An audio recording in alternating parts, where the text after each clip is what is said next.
¿Hasta dónde llegarías por amor? Imagina tener todo el poder, la riqueza y la gloria, y dejarlo atrás solo por estar con la persona que amas. Parece una historia de película, pero algunos reyes y reinas realmente lo hicieron. Descubre las historias de monarcas que renunciaron a su trono y su fortuna hasta a su país solo por amor.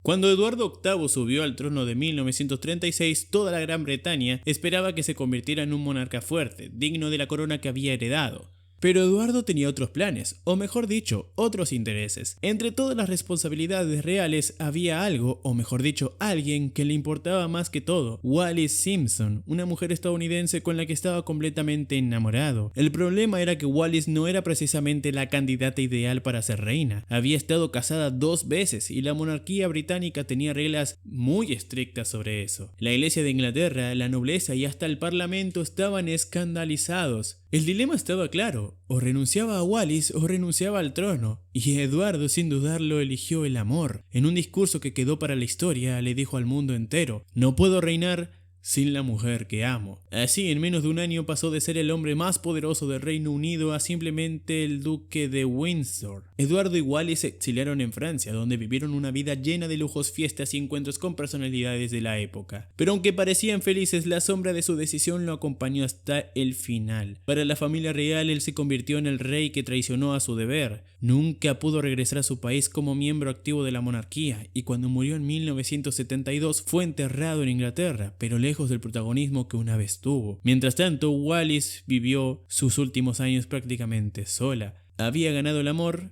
pero perdió un imperio. Antes de seguir, recuerda suscribirte y activar la campanita. Ahora continuemos. Mientras Eduardo VIII renunciaba a su trono por amor, en el otro lado de Europa, Carlos I de Austria luchaba por no perderlo. Pero la historia no estuvo de su lado. Carlos fue el último emperador de Austria-Hungría y gobernó en el peor momento posible. La Primera Guerra Mundial estaba en su apogeo y su imperio se tambaleaba. Pero entre todas las crisis políticas y militares hubo una persona que nunca lo abandonó: su esposa, Zita de Borbón-Parma. Zita no era la típica emperatriz silenciosa, inteligente, decidida y con un carácter fuerte. Siempre estuvo al lado de Carlos, incluso cuando las cosas se pusieron realmente feas, y se pusieron muy feas. En 1918, cuando Austria-Hungría se derrumbó, Carlos fue expulsado del trono y la pareja tuvo que huir. Pasaron de vivir en palacios dorados a depender de la generosidad de amigos en el exilio. Carlos intentó recuperar el trono en 2 ocasiones, pero sus planes fracasaron estrepitosamente. Al final terminó desterrado en una pequeña isla de Portugal llamada Madeira, donde la familia vivió en condiciones bastante modestas. Allí Carlos se enfermó gravemente y murió en 1922 con apenas 34 años. Pero Zita no se rindió. Pasó el resto de su vida defendiendo su derecho al trono y educando a sus hijos como si algún día pudieran recuperar el imperio perdido. Nunca se volvió a casar, asegurando que su amor por Carlos sea eterno.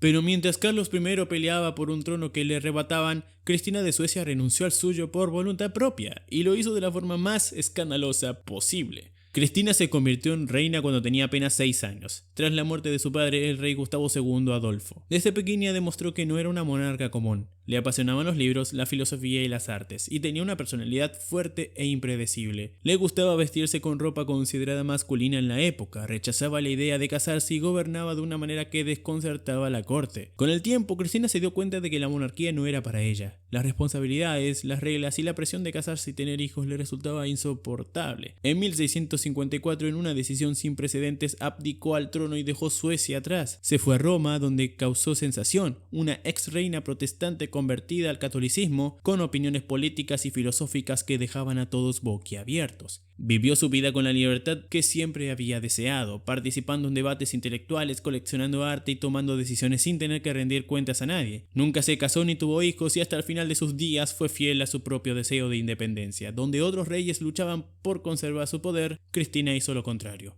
renunció a él para vivir sin ataduras. Después de Cristina de Suecia, que dejó su trono para vivir libremente, hubo otro miembro de la realeza que también decidió alejarse de la monarquía, aunque esta vez en tiempos modernos y con las cámaras de todo el mundo siguiéndole: el príncipe Harry de Sussex. Harry nació en el centro de la familia real británica, con todos los lujos y responsabilidades que eso implicaba. Desde pequeño creció bajo la mirada constante de la prensa y la presión de cumplir con su papel en la monarquía. Pero ser parte de la familia real no era precisamente una vida de cuentos de hadas. La muerte de su madre, la princesa Diana, lo marcó profundamente, y con el tiempo empezó a cuestionar si ese era realmente el destino que quería para él. Luego conoció a Meghan Markle, una actriz estadounidense con opiniones fuertes y un pasado fuera de lo que la realeza consideraba tradicional. Desde el principio su relación fue analizada al milímetro por los medios británicos y las críticas no tardaron en llegar. En 2020, después de años de tensión con la prensa y con la familia real, Harry y Meghan tomaron una decisión histórica. Renunciaron a sus títulos y deberes reales para empezar una nueva vida en los Estados Unidos. Aunque dejaron el palacio atrás, siguen siendo figuras públicas y al igual que Eduardo VIII descubrieron que alejarse de la monarquía no significa desaparecer de los titulares.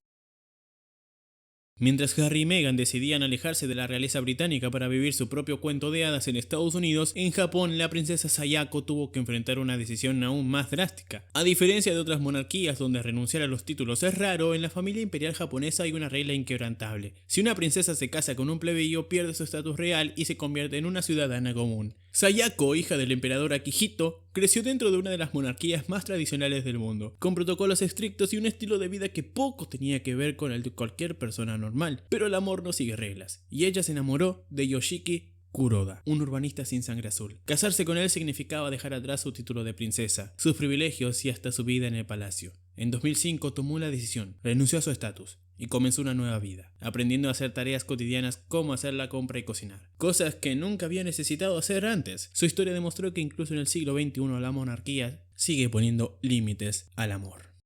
Pero si Sayako tuvo que enfrentarse a las reglas de su país, el príncipe Friso de Holanda tuvo que desafiar a su propia familia y al gobierno entero. Se enamoró de Mabel Wisse-Smith, una mujer inteligente y exitosa, pero con un pasado que generó controversia. Se decía que había tenido vínculos con un famoso criminal, lo que llevó al gobierno holandés a rechazar su matrimonio por considerarlo un riesgo para la monarquía. Friso tenía dos opciones: obedecer y mantenerse en línea de sucesión o seguir su corazón y casarse con Mabel, perdiendo su derecho al trono. No lo dudó, se casó en 2004 y como consecuencia dejó de formar parte de la familia real de manera oficial. Vivieron felices, pero la historia tomó un giro trágico en 2012 cuando Friso sufrió un accidente de esquí que lo dejó en coma. Pasó más de un año en estado vegetativo hasta que falleció en 2013. Su historia fue un recordatorio de que en el amor y en la vida no siempre hay finales felices.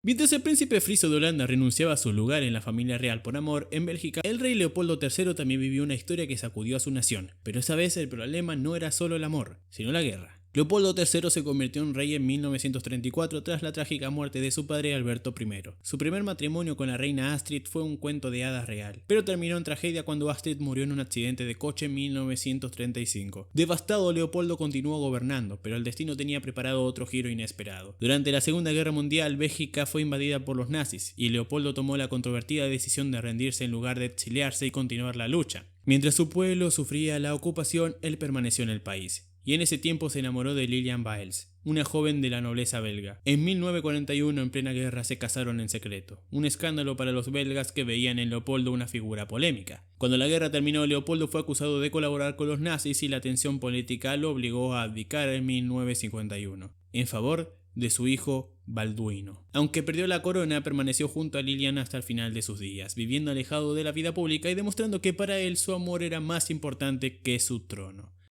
Y hasta aquí el video de hoy. El amor ha demostrado ser más fuerte que la corona en muchas ocasiones. ¿Cuál de estas historias te sorprendió más? ¿Conoces otro monarca que haya perdido tanto por amor? Cuéntamelo en los comentarios y nos vemos en el próximo video.